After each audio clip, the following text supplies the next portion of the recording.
East and Southeast Asia, chapter number 1, Medieval History, India and the World, page number 5. China's society and culture had attained a climax in the 8th and 9th centuries under Tang rule.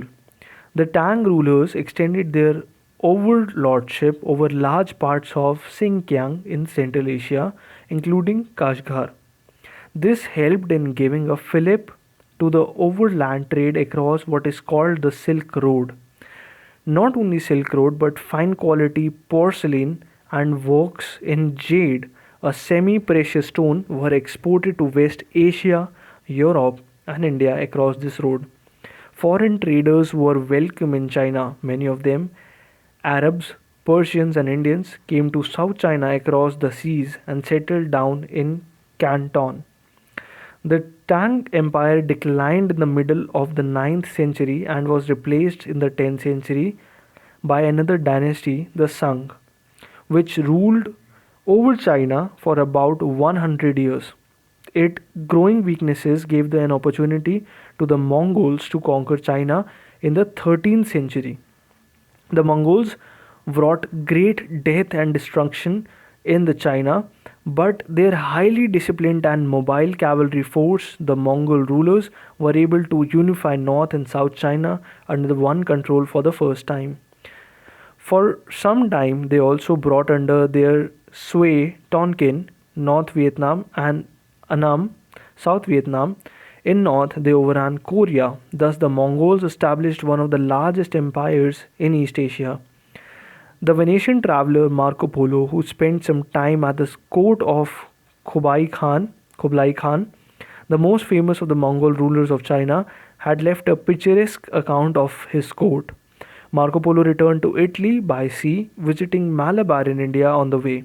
Thus, already different parts of the world were coming closer together, and their commercial and cultural contacts were increasing.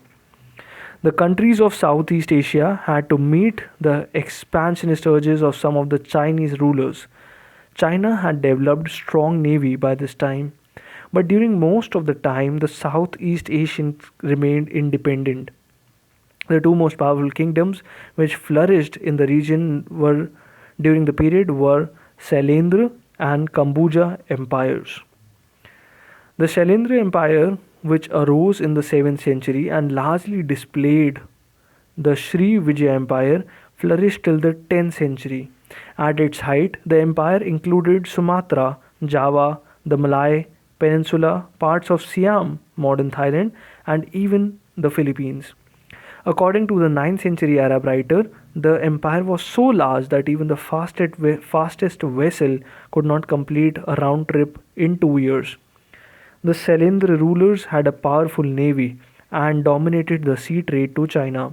The Pallavas of the South India had also a powerful navy. As before, India had close trade and cultural contacts with the countries of the area. Many Chinese and Indian scholars visited Palembang, the capital of the empire, which was located in Sumatra and which had been a Sanskrit and Buddhist center for study even earlier. The rulers built magnificent temples during the period, the most famous of them being the temple of Borobudur, dedicated to Buddha. It is a whole mountain carved into 9 stone terraces surmounted by a stupa. In Indian epics such as Ramayana and the Mahabharata continue to provide favorite themes for literature, folk art, puppet plays, etc. The Kambuja Empire extended over the Cambodia and Annam, South Vietnam, and replaced the Hinduized kingdom of Funan, which had dominated the area earlier. The empire Kambuja flourished till the 15th century and attained a high level of cultural development and a prosperity. Its most magnificent achievement may be considered the group of temples near Angkor Thom in Cambodia. Begin in the 10th century, each ruler built a new temple there to commemorate his memory till about 200 temples were built in an area of about 3.2 square kilometers. Of these, the largest is the temple of Angkor Wat. It has 3 kilometers of covered passages containing beautiful statues of gods, goddesses, and nymphs, apsaras, and skillfully executed panels containing scenes from the Ramayana and the Mahabharata. The entire group of buildings has been completely forgotten by the outside world and been largely taken over by the jungle till it was discovered by a Frenchman in 1860. It is interesting to note that the most vigorous period of the temple building activity was the period from the 10th to 12th century, which was also the most magnificent period of the temple building activity in India. Many Indian traders went to South China after traveling overland from the port of Takla in the Malay Peninsula to the Chinese Sea. Many Brahmins and later Buddhist monks settled there. While Buddhism declined in India, the land of its birth, it flourished in Southeast Asia. In course of time it assimilated the Hindu gods into Buddhist fold and even took over the Hindu temples, a movement opposite to what was happening in India at that time. Thank you everyone for tuning in.